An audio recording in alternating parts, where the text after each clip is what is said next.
And here's the crazy thing is that I didn't come into food recovery because I wanted to lose weight. A lot of people do. I came in because of the emotional anguish, the mental anguish. I was thinking about food like 85% of my day. What can I eat? When can I eat? What can I eat? When can I eat? And I was like, there's got to be more to life than this. There's just got to be more to life than this. Hello, everyone, and welcome back to my channel. I'm Rochelle, the real life carnivore. I am a carnivore mom of a beautiful little boy who I was able to get pregnant with thanks to carnivore. I'm here sharing about my overcoming of infertility. I'm sharing about my story and the healing and journey that I've been on. And I'm also sharing the stories of other carnivore moms and dads that are really fun and I just think would be very helpful for other people to hear because each one of our journeys is so unique and so different. Today, we have a really cool guest. Her name is Denise, and I'm really excited to introduce her to you. If you haven't done so already, I invite you to go ahead and subscribe and like this channel, like this post. And also don't forget to hit the little notification bell so you can be notified anytime I upload new content. I'm really looking forward to sharing this with you. So let's dive on in.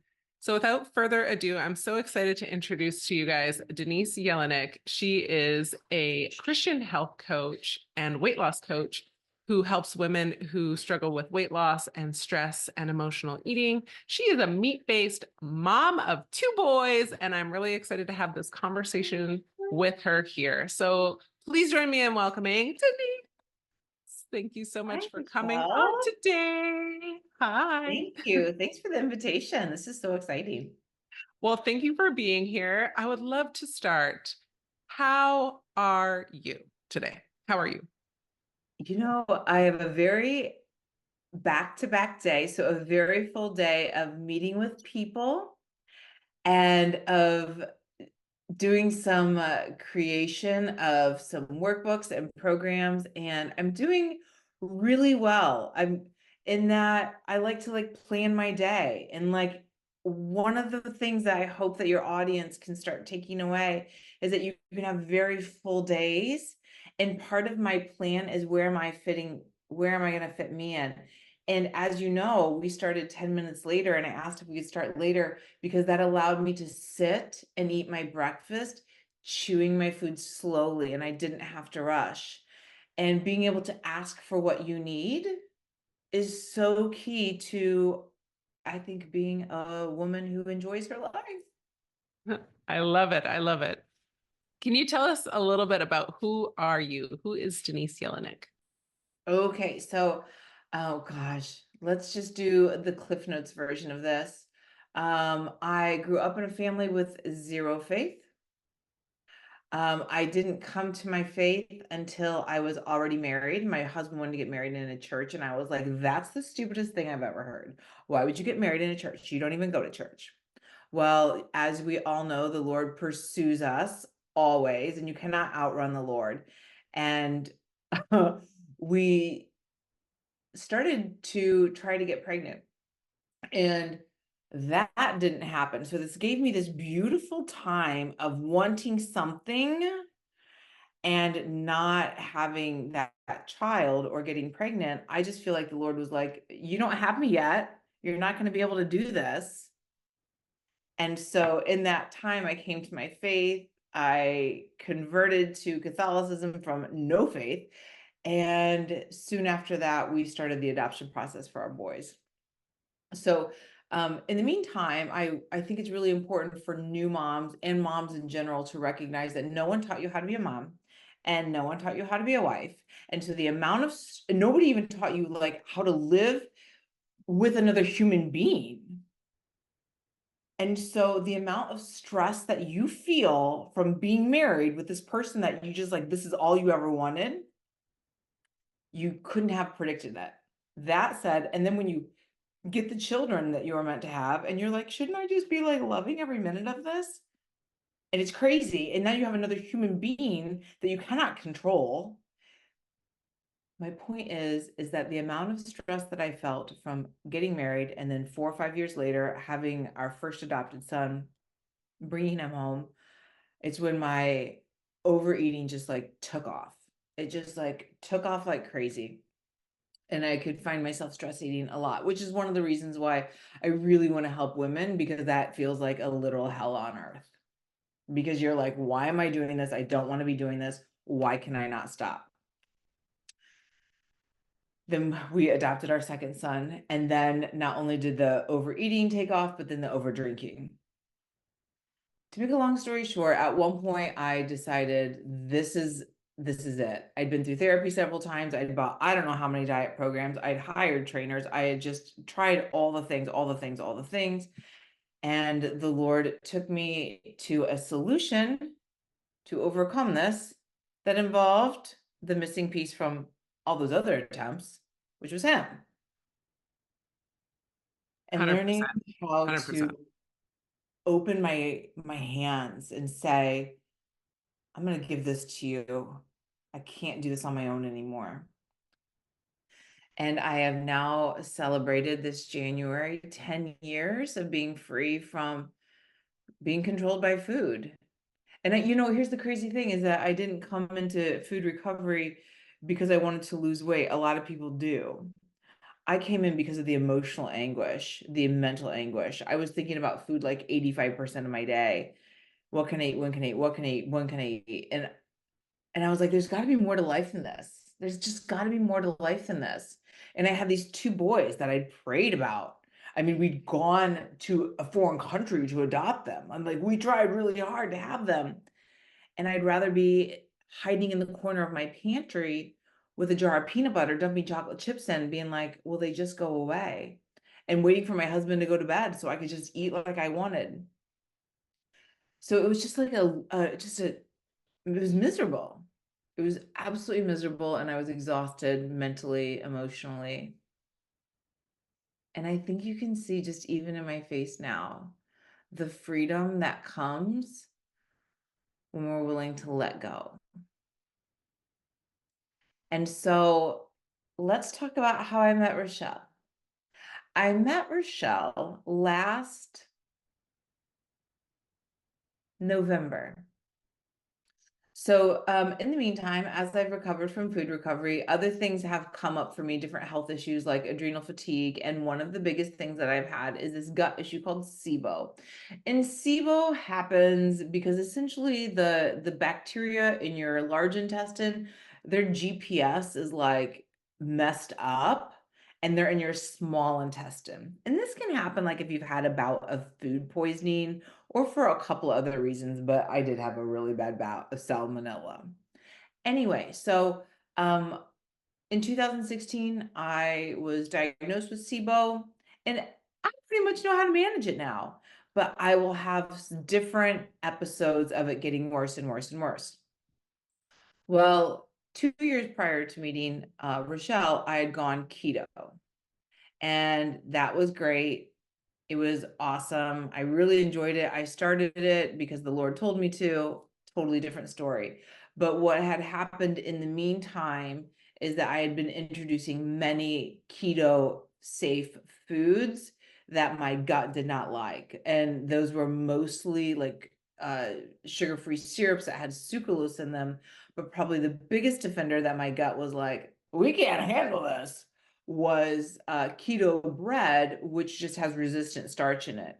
And if you ever have a gut issue or SIBO, it just made my SIBO flare to the point that I could even eat SIBO safe foods. And the only SIBO safe foods, truthfully, are fat and meat and proteins and eggs.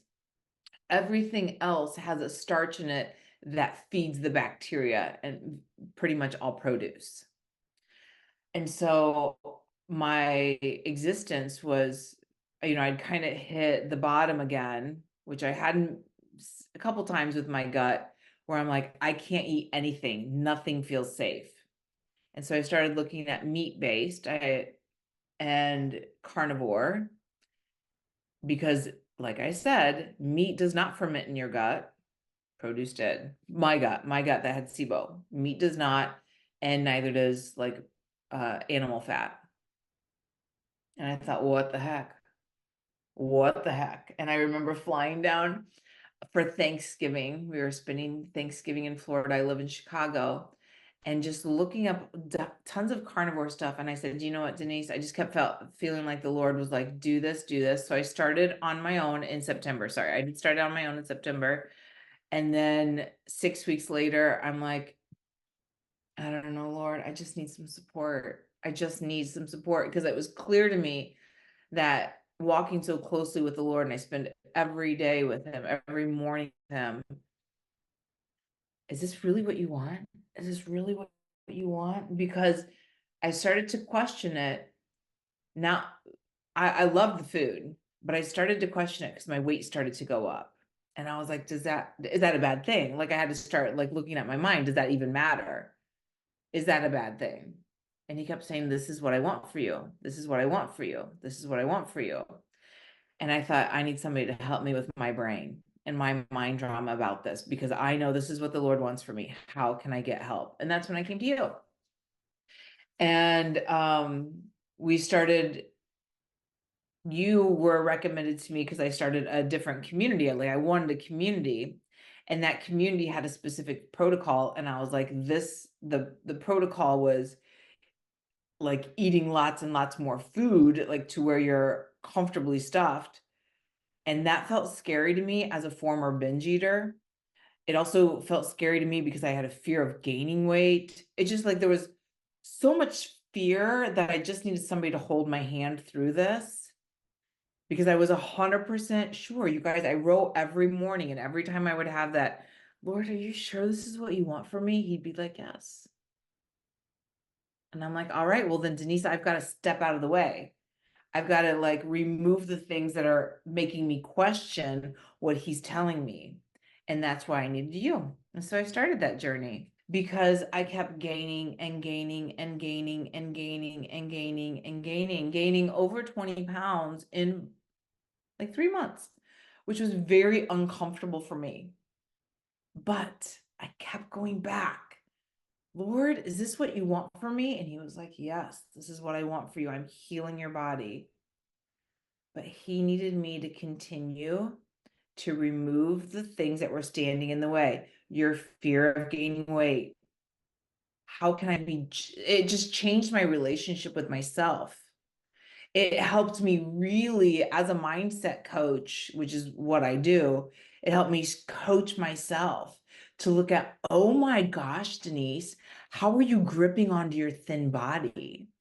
How are you believing that your thin body meant you could be a good coach, that you could help people, that you were attractive? How can you still, I mean, it just helped me so in so many ways learn how to love me, support me, be gentle with me, know what it's like to have over 20 extra pounds on my body, to not be able to fit into any clothes, to go buy some comfortable clothes, to start experimenting with wearing button-up shirts tied at the waist so I could feel attractive. I'm just telling you, like the mind work that those 20 extra pounds, which was necessary to heal my gut, I really believe that. I just became a new human. My mind was different. I looked at myself differently. I could look at my body and I would stop being so critical. And I would say, I'm learning to be gentle with my healing body. I'm a woman who's tender through these vulnerable times. I mean, just like the self-talk and Lord, oh, it really was beautiful. Thank you for giving me the opportunity to look at this because now I can help women now with their bodies. And I think the Lord does that so often for, especially Rochelle, I'm sure you've seen this, where he puts us through quote struggles so that he's like, oh yeah, you have to lean on me to get through it. And then you can teach other women how to lean on me to get through it. Mm-hmm.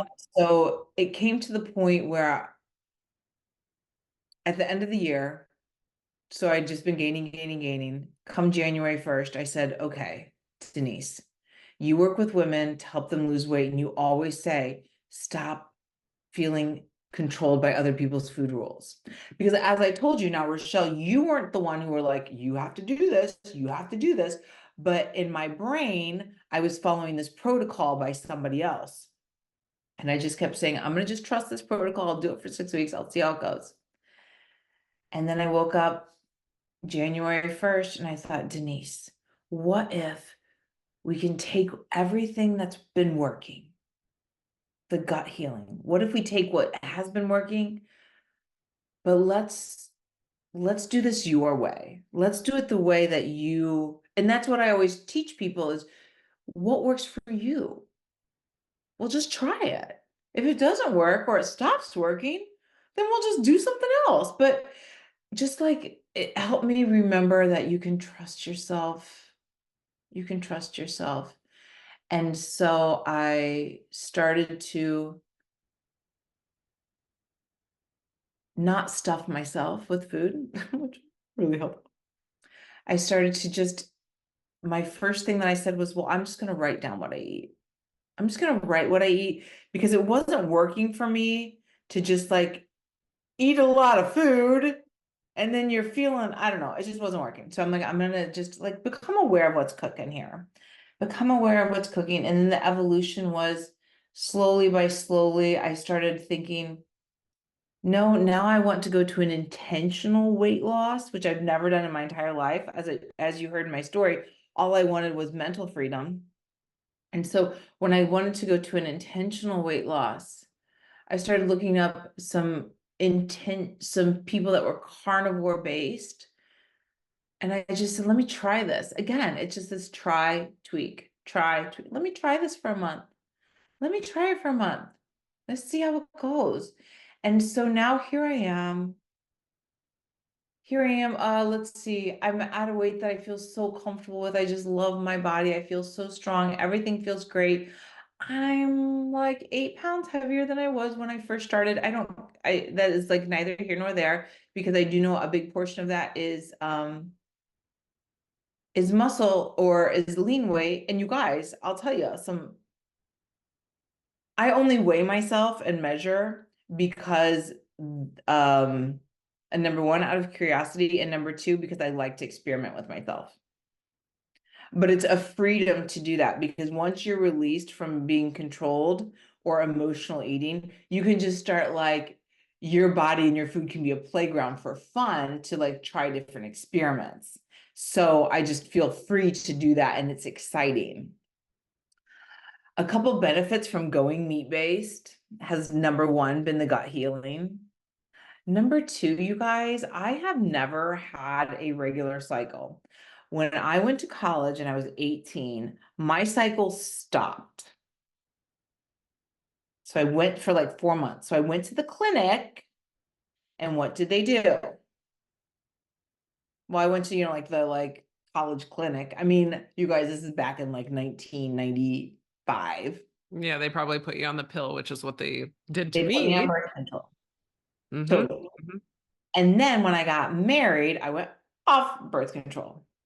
And then I never got a cycle ever. I mean, I had two that were medically induced when we did some minor infertility work. We never did like in vitro or IUI. We just did like, hey, can we like get your cycles? Can we get you to ovulate and then maybe just go about it the old fashioned way? So the point is that my hormones have always been not fab. And my part of that is maintaining bone density. And I have this fun scale that tells me how much my bones are, how much my bones weigh. And I gained 10% of bone mass. Okay, that's awesome. Yeah, 10% bone mass. Wow. by doing nothing, because I wasn't exercising during that like weight gain part. And part of what I gained, and I'll tell you, 70% of what I gained was lean weight. Isn't that amazing? Yeah. I mean, I 70% was of what pretty you blown gained away. was lean weight. And I mean, like just looking at you, like as you're, talking with your hands and your arms, I'm like, you have the most beautiful sculpted arms and shoulders. They're gorgeous. Oh, thanks. Gorgeous. Yeah, God gave them to me. Yeah. I mean, Yes, he did. He blessed you a with little great bit. genetics. Yes. But I love that you recognize that the weight gain, and I know I relate to you on so many levels with this, as a recovered restrictive binge eater, as a sugar addict, as a carb addict, as a volume eater. I relate to you on so many levels of this. I was terrified to gain weight too. Absolutely horrified. I was like, oh, what do you mean I have to gain weight? Because I worship vanity. I still do. I still do. And this is my sin that I have to go to the Lord about every single day. There's still like that little residue of me that still wants to worship vanity and still wants to focus on it. And I'm like, yeah, my pants fit, but the scale tells me I'm, so much heavier than I was before. And like you, I don't have a fancy scale that tells me that I gained bone mass and lean mass, but I Oh yeah, know I it's did really because I can see it. I can see the recomposition that happened. And I mean, I had to gain weight in order to have a healthy pregnancy, which I think you were talking about, like getting a cycle and all that kind of stuff.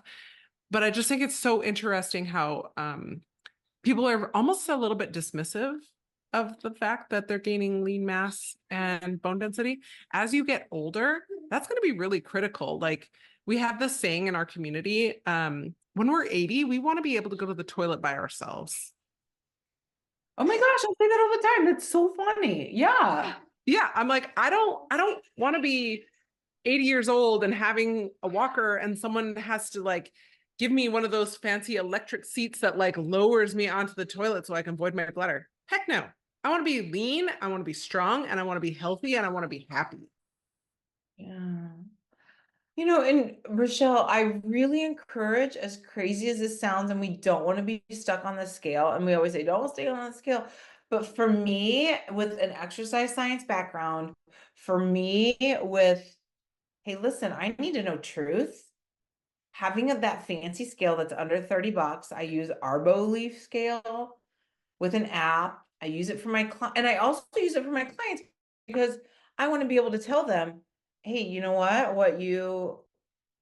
what you gained or what you lost, it's this much lean weight or this much fat weight. And it's really important for them because sometimes when they just get on the scale and they're losing weight, and if it's just lean weight, no, now we need to adjust. We need to make sure your diet has even more protein in it, more nutrients. But I would just suggest if someone has that fear and they don't have a mindset coach, they don't have somebody who can help them, invest the $30 in getting the fancy scale so that you can see, because that really helped me also to be like, oh, 22 pounds. Oh, but this much of it was like more bone, more tissue. And I'm not going to say it's all muscle, but it's lean weight. It's my body getting stronger. It's in my organs. And I can't even describe to you where it all goes. But being the science-based person really gave me so much peace. I love that you mentioned that as well. Uh, there's what was it specifically that you said? Um, oh, about not knowing where all of the nutrition goes. A big part of that, in your case and in my case, was healing. That was a huge place where, my body had to become more efficient at utilizing nutrients because for me, I wasn't restricting myself and then binge eating on garbage, which was my tendency. I didn't have children at the time, but like same as you, like my husband would be in the other room, like he'd be absorbed in, watching something or doing something. And I would be like, how much can I binge while he's doing that activity? So he doesn't have to know, and I think it's so interesting for me to reflect back on that and see how the adversary has used that as a tool of isolation. And anything done in secret will be brought to light. And I've had to repent of all of that stuff and really seek the Lord and all of that. And I'm just curious, like, I remember having this conversation with you, but I want you to share about it. At what point did you experience the food freedom? Well, I remember with carnivore. Okay. So when you and I started, I just said, it's so great. It's so great to like reflect on this because I remember being so excited that you loved like how like philosophical and how I make everything about like what the Lord wants to teach me. And I'm like, Rochelle, I'm pretty sure the Lord wants to teach me about detachment. detachment from my thin body, detachment from what other people want, and detachment from, there was like three things. I don't know, maybe I think it was probably coffee, which that hasn't happened, but that's because I still choose to have it. But so when we first started, and the protocol was to eat till you're comfortably stuffed. And there was just a point where I think like within 2.5 to 3 weeks, I'm like, this just feels too much. This feels too much. And I remember meeting with you and you're like, well, trust yourself then. That's fine. That's fine. And then, and at the point when I first started carnivore, I was still having a few uncarnivore things. Like I would use heavy whipping cream and stevia and cocoa and make like this like thing, right? Right. Just imagine it's whatever you want to call it in a cup, and I could like eat it with my spoon. And you had shared your story. So when I first started seeing you, you had shared, which was 6 weeks into my carnivore journey, you had shared your story about how you had always had something sweet, or there was just adding sweeteners. And then just one day you were like, well, what if I don't? And you just felt like, I'm just gonna like, maybe not right now. And then maybe not, and you didn't like put any like, we're not doing this. It wasn't like shaking your finger at you, but it was that gentle like, well, what if? Okay, well, I don't know, what do we try? And by hearing you say that just that with that compassion and that gentleness, I thought, well, why don't I try that? And so these like sweet pieces, sweet moments, sweet foods that I'd been gripping onto like this, I was like, oh, well, what if I just open my hands? What could happen? And so of course, this is where it's fun to have a coach, because you have somebody to celebrate with you and you can be like, oh, I didn't have the sweeteners today. And one day became two and three, and then several weeks. And then there was one time something happened where I was like, I think I want to have that again. And I think I did. And then that was it, and moved on. And I just remember you saying, it sounds like food freedom. And I was like, ah, oh, it is. Because it's like, here's how you know if you're in food freedom or not. You're in food freedom if you enjoy the thing, eat, and you enjoy it, and then you move on. With the women I work with, I call things chaos foods. And so the chaos food is not the specific food, but it's the effect that it has on you, which would not be Agreed. food freedom. Right. And it is, which it's funny because now I can have the same thing and it's not chaos, but before it was causing me chaos. And it was, here's how you know. You're thinking about it.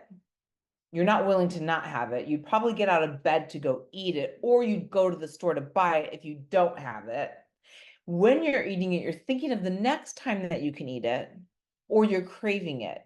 Or when you eat it, it causes you to want to eat. So like you have like, I'm going to have a bowl of X, but one bowl isn't enough. So it causes you to want more X, or it triggers you to even eat more food and more food. So that's just, doesn't that sound like chaos?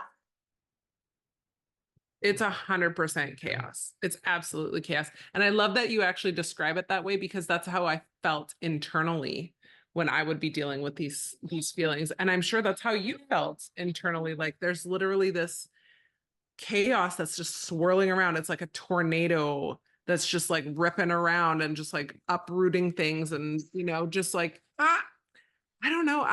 I think that's the best way I've ever heard it described. It's a chaos food, because the chaos that occurs before the food, and then the chaos that occurs afterwards, it's like, and it's so detrimental, because that's what kept me in the cycle. Because I think I ended, for me, and this is just me sharing honestly and openly, I think that I got addicted to that high in the crash, high in the crash, high in the crash. I was more addicted to the high than the crash, but then that also made me binge more close together so that the crash was never as hard. Interesting. Hmm. Have you found that with your clients? Have you found that with yourself? The high and the crash and the high and the crash. Well, the way that you described it as a physical sensation, I've never heard someone describe it that way. What the people that I hear is it's they're using that food to cope. And so what they're really running from are those feelings. Yeah, it's much easier to eat your feelings or to squash them down or cover them up with food than it is to actually Yeah. sit with them, look at them, address them. And I mean, I see this all the time, and I saw this in myself too. And I know that when those things come up, like there are still times where I'm like, oh, I'm thinking about food a little more than I normally would. Like, what is going on? What is percolating inside of me? And, usually I go to the Lord in prayer about it, and I'm like, okay, God, where am I at with this? And like it's just like he'll open the door and I can see and I'm like, oh, huh, I haven't thought about that in a while. Okay. And then I go and I journal and I pray about it and I seek scripture and I worship the Lord. And then it's like he removes that. Do you find Yeah. that too? Well, I want to say, and for all of the people, women listening who are like, oh, yeah, I really want to get to that, Rochelle. So I told you I'm 10 years working this food recovery thing every single day, you guys, every day. And I do it every day because I love my life. And and I have to. Like I just said with asking Rochelle to start 10 minutes later, so I could sit and eat my food slowly because that's important to my recovery, not rushing through food. Okay. But what I find is that sometimes I'll have feelings and I can like do the mind work and be like, ooh, what's underneath of that? And sometimes I don't. And just, I don't know, like 2 or 3 weeks ago, this is how good God is. 2 or 3 weeks ago, I saw myself eat in a way that I didn't want to. I was eating more food than I wanted. But here's the beautiful thing, you guys. The Lord never allows anything unless he can transform it to good. So the next day, because that was like an evening thing, the next day I just sat with him and I was like, hey, what was that about? Let's talk about it. And he gave me this beautiful tool on how to reflect so that he asked me these questions that I now have a tool that I share with people that help you process, see the truth, because when we're in our tornado thinking, like you said, the chaos, all we're thinking is the chaos and the chaos. It helps pull us from the chaos and then watch what happened, like a football coach would, right? With film. Well, you see, and then this and this and this, there's no judgment in that. We're just looking at, and the Lord is the coach, right? He's like, do you see this? See? See how you were scared right there? You didn't plan your dinner. Did you see how your brain was just scared and it was just thinking, oh no, what are we gonna have? Do you see? So the point is that I was able to sit with the Lord. He asked me some questions. And then coming out of that, I had clarity, which only comes from the Lord. I had clarity and direction. He told me what he'd like to do next. But guess what? I didn't sit there in that tornado thinking and start going, oh, I need to go back to carnivore, 100% carnivore. Huh, I need to like make my favorite plan. See, that's like stress planning, Yeah, which yeah. never gets to the root. That never solves a thing. But being willing to walk in and say, Lord, help me understand this more. That's that is that's his work. And for all of you listening, you know if it's God's voice because you feel clear and peaceful, and what he tells you is simple. It might not be easy, right? Like he kept saying, Denise, I want you to stay in this. I want you to stay with that carnivore journey. And I'm like, Okay, it's kind of all right, we can do this. And he gives you conviction. He never rushes you. He never hurries you. It doesn't feel like pressure or rushed or hurried. And then you know if it's not God's voice. If you're feeling criticized and condemned and chaos and rushed and hurried and stressed, that's where you just know I'm in tornado thinking. I'm in tornado thinking. It's hard to get out of tornado thinking. Benoit Just agrees. that we just calm ourselves down. What did you say? I said Benoit agrees. He's making a little fuss about it. I think it's great that you touched on this as well because I think it's really important for us to notice diet culture. And I just want to touch on diet culture as we get to the end of our time together today. Diet culture to me has always been okay, well, you do this until it stops working, and then you do something more drastic and something more drastic and more extreme and more extreme. And I mean, a lot of people look at the carnivore diet and they think it's extreme, but I don't think they look at how extreme it was to be, gripped by your addictions. And I'm speaking for myself. Yeah. I'm speaking for myself. I was gripped by my addictions to food and to sweets and to carbs and volume eating and all of those things.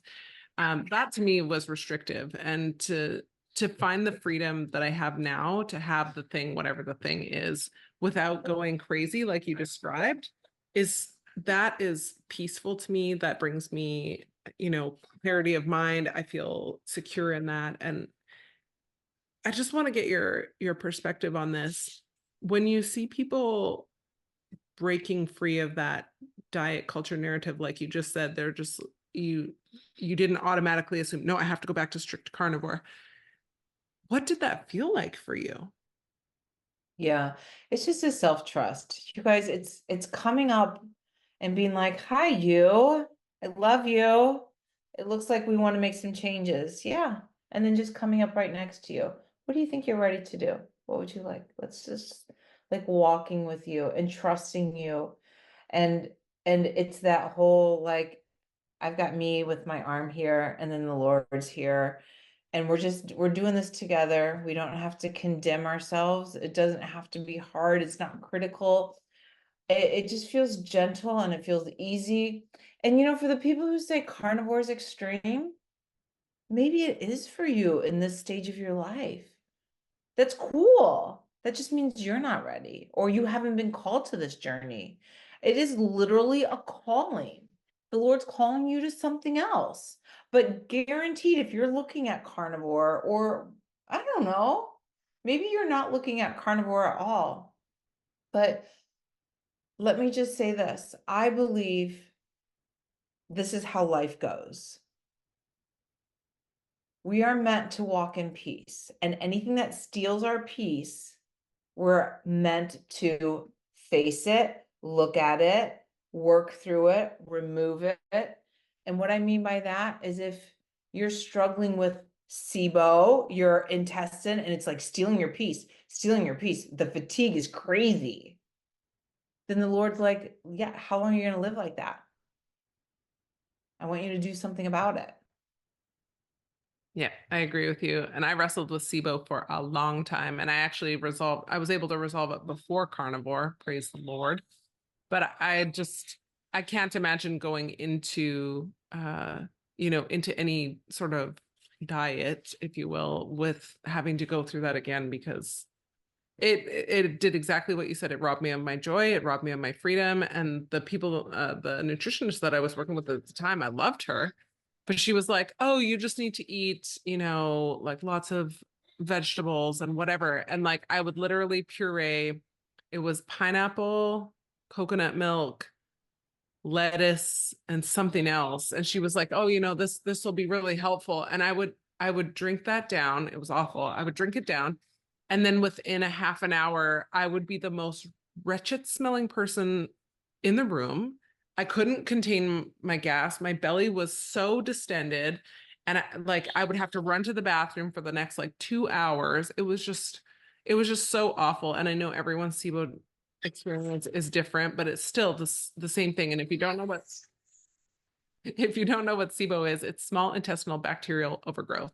And mine was self-induced because I was drinking tons of probiotic drinks, like probably too many of them, kombucha and kefir and all those kinds of things. And that is what contributed to my SIBO. But it was also because I had been on medication because I got sick. And so your good bacteria was out of balance with the bad bacteria. And it was just a whole slew of events. And I just would not wish that upon anybody at all.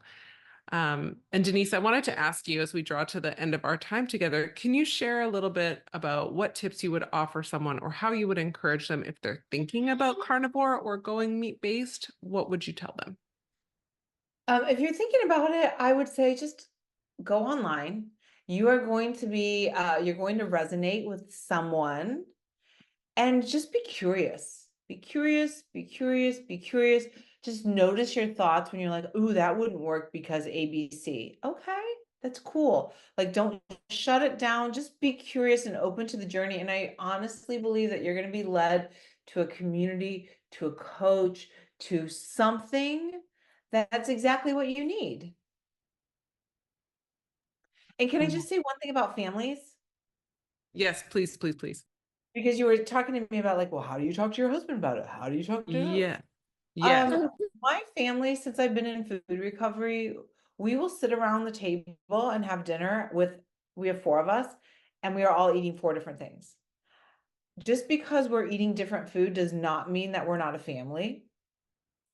In the beginning, I was cooking lots of food for myself, and it felt like, oh, I'm kind of being selfish, right? So, but I had to deal with that mindset, but I knew I needed to take care of me. It was a lot of cooking in the beginning. I don't think it has to be. That's what I chose to do. And in terms of talking to my husband, he did not understand. And he kept telling me, I'm so worried. I'm so worried. But my friends, that's his journey. And we can Correct. talk to it, but I can still, my job is to take care of me, right? And what I'm told to do. And so Our it's job totally is to be cool. obedient. Yeah.